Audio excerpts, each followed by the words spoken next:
my name is Leonor Moreno, and today we are going to talk about a really interesting topic that is called jungian psychology.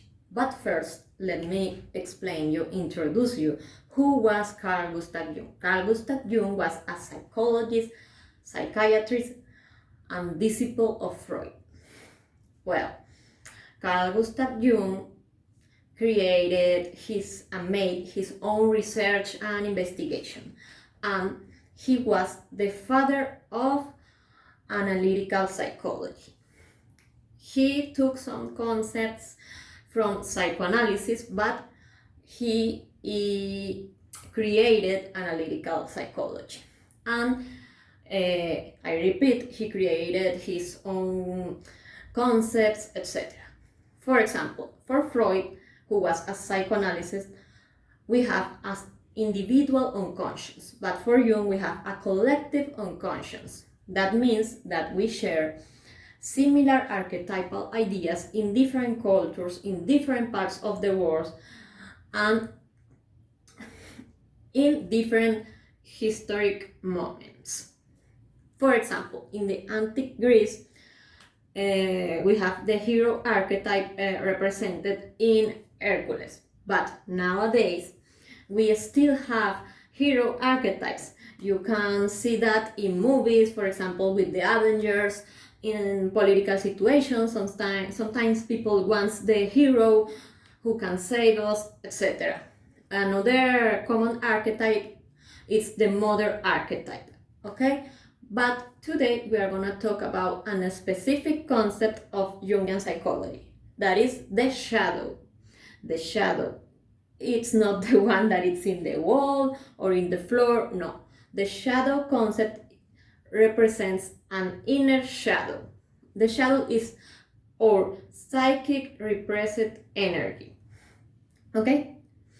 Well, for example, the shadow can contain positive things and not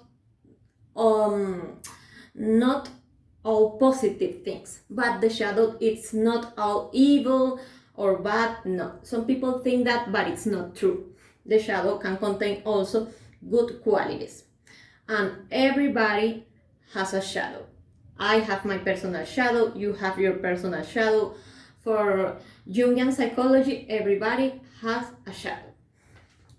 Well, as I said before, the shadow is formed with repressed energy and repressed thoughts, etc. And maybe you are wondering why we repress the shadow. We repress the shadow because the shadow contains unacceptable ideas, images, thoughts for our normal personality. And that's why we repress that kind of things.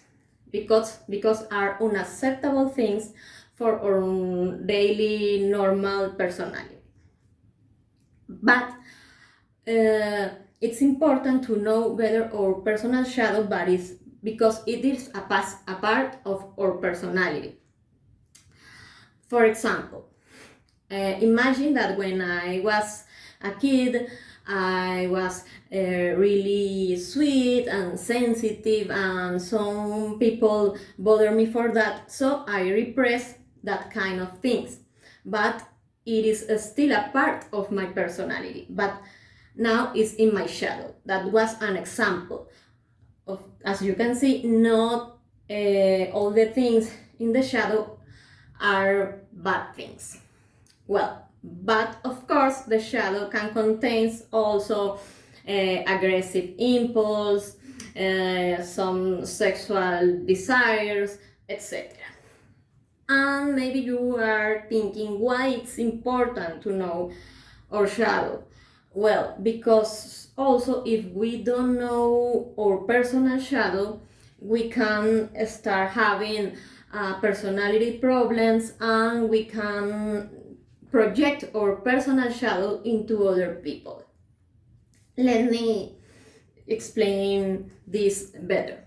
When you project your personal shadow into other people, you see in other person things that you have inside you, but you cannot accept as a part of you. one example of projection. Imagine a girl that is friend with other girl, and this girl start talking about her friend. Oh, look at her, she's so jealousy, and she's kind of evil.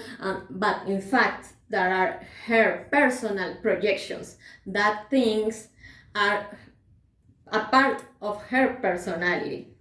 Well, and of course, we can project also good qualities, but it's not the common things. The common thing. Normally, people who project their shadow project most of the time the negative things, the things that cannot accept in herself or in himself.